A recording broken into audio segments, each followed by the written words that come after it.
কালোবাজারে রুখতে ব্যর্থ প্রশাসন। খোলা বাজারে পেট্রোল বিক্রয় হচ্ছে চড়া দামে। পেট্রোল পাম্পগুলিতে চলছে লোক দেখানো রেশনিং ব্যবস্থা। ঘন্টার পর ঘন্টা দীর্ঘ লাইনে দাঁড়িয়ে হয়রানির শিকার সাধারণ মানুষ। উদাসীন প্রশাসন। রাজ্য জুড়ে চলছে পেট্রোল ও ডিজেলের তীব্র সংকট। তার উপর কালোবাজারে রুখতে সম্পূর্ণরূপে ব্যর্থ খাদ্য দপ্তর। পেট্রোল পাম্পগুলিতে চলছে লোক দেখানো রেশনিং ব্যবস্থা, আর এই রেশনিং ব্যবস্থার কারণে হয়রানির শিকার হতে হচ্ছে সাধারণ মানুষকে।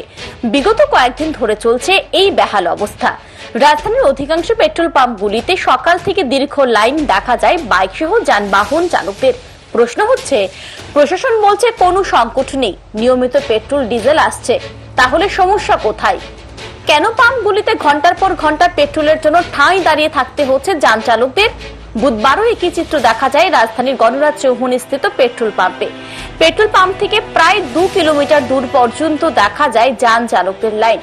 এই নিয়ে রীতিমতো এক প্রকার ক্ষোভ উগরে দেন যান চালকরা।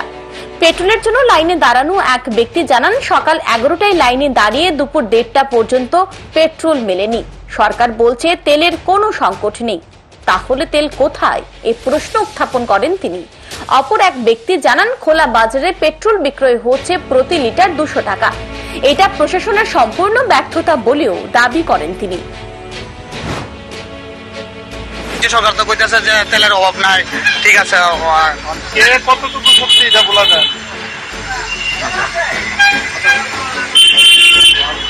মালিক কতটুকু? সরকার তো বলছে যে অ্যাভেলেবেল তেল, তেল কোথায়? আপনি যখন দাঁড়িয়েছেন তখন কোথা থেকে, মানে কোথা থেকে আসেন? স্টেশনের থেকে। আচ্ছা, আমাকে তো দেখলেন গত বছর দিনে বললো, কিন্তু যে নাকি গত বছর দিন আরো 2 দিন আগে বললো যে তারপর দিন নাকি অ্যাভেলেবেল হয়ে যাবে। কিন্তু দেখেন আজকে 4 দিন তো হয়ে যাচ্ছে, কি বলবো দেখেন। লাইনটা কিরকম আছে এখানে?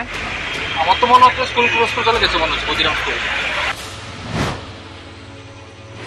উদ্ভূত পরিস্থিতি মোকাবেলায় প্রশাসন রেশনিং ব্যবস্থা চালু করেছে, ঠিক আছে, কিন্তু প্রশ্ন হচ্ছে এই রেশনিং ব্যবস্থা নিয়ে। দেখা যায় একই ব্যক্তি লাইনে দাঁড়িয়ে একই পাম্প থেকে দিনে একাধিকবার পেট্রোল সংগ্রহ করছে, আবার কোনো ব্যক্তি একই দিনে একাধিক পাম্প থেকে পেট্রোল সংগ্রহ করছে। তাহলে এই রেশনিং ব্যবস্থার কি অর্থ থাকে? যদি রেশনিং ব্যবস্থা করতে হয় তাহলে এমন ভাবে করা হোক যেন এক ব্যক্তি দিনে সমগ্র রাজ্যের যে কোনো একটি পাম্প থেকে একবার পেট্রোল সংগ্রহ করতে পারে।